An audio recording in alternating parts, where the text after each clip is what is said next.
साथियों, पिछले कई हफ्तों से एक बिल्डअप किया जा रहा था कि साहब तैमूर राणा का प्रत्यर्पण होना, और प्रत्यर्पण हुआ। पिछले 1.5 दशक से जिन एजेंसीज ने इस दिशा में बहुत मजबूती से कदम उठाए, यूपीए की सरकार के वक्त जो कदम उठाए गए, और उन्हीं एजेंसीज ने इस सरकार के तहत भी उन्हीं कदमों को और आगे बढ़ाया, उसके लिए बहुत बधाई के पात्र हैं।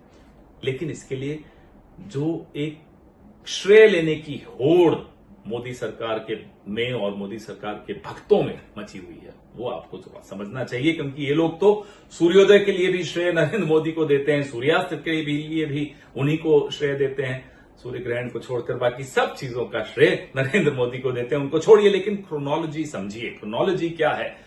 अक्टूबर 2009 में डेविड हेडली और तैमूर राणा डेनमार्क के कोपेनहेगन में आतंकी हमले की साजिश करते हुए पकड़े गए।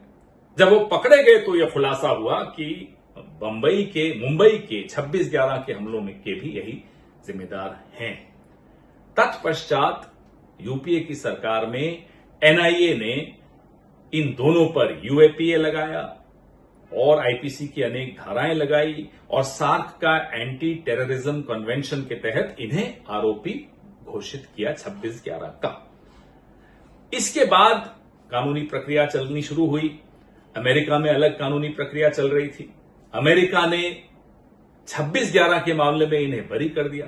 तब यूपीए की सरकार ने, कांग्रेस की सरकार ने, मनमोहन सिंह की सरकार ने सार्वजनिक रूप से अपनी निराशा व्यक्त की।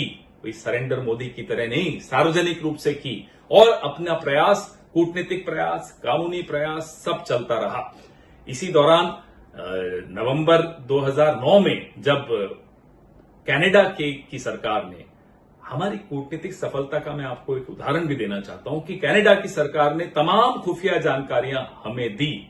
अमेरिका की सरकार ने एमलैट के तहत खुफिया जानकारियां हमें दी। ये सब यूपीए सरकार में हुआ। लेकिन जब इन्हें बरी कर दिया गया अमेरिकन कानून के हिसाब से, तब हमने, जैसा कि मैंने आपको बताया, सार्वजनिक रूप से निराशा व्यक्त की और हमारे विदेश मंत्री सलमान खुर्शीद जी, हमारे विदेश सचिव रंजन मथाई जी, ये लोग सब लगातार secretary of state Hillary Clinton और अनेक अमेरिकी अधिकारियों के साथ अपना पक्ष मजबूती से रखते रहे। और उसके बाद जाकर हमारी, खैर सरकार चली गई वो अलग बात है, फिर जो नई सरकार आई उसके तहत भी एजेंसीज ने वही कदम, वही फाइल, वही मजबूत कागज जो यूपीए के वक्त इकट्ठे किए गए थे, उन्हीं को आगे बढ़ाया। उन्हीं कदमों को आगे बढ़ाते बढ़ाते आज इस स्थिति तक पहुंचे कि कानूनी प्रक्रिया खत्म होते होते प्रत्यर्पण आज संभव हो पाया। जो लोग इस प्रत्यर्पण का श्रेय नरेंद्र मोदी को देते हैं, उनसे मैं ये जानना चाहता हूं, पूछना चाहता हूं कि अगर एक व्यक्ति को श्रेय देना चाहते हैं तैमूर राणा के प्रत्यर्पण का, तो क्या दाऊद इब्राहिम का प्रत्यर्पण न हो पाना, डेविड हेडली का प्रत्यर्पण न हो पाना, मेहुल चोकसी का प्रत्यर्पण न हो पाना, विजय माल्या का प्रत्यर्पण न हो पाना, नीरव मोदी का प्रत्यर्पण न हो पाना, ये सब श्रेय किसको देते हैं मान्यवर?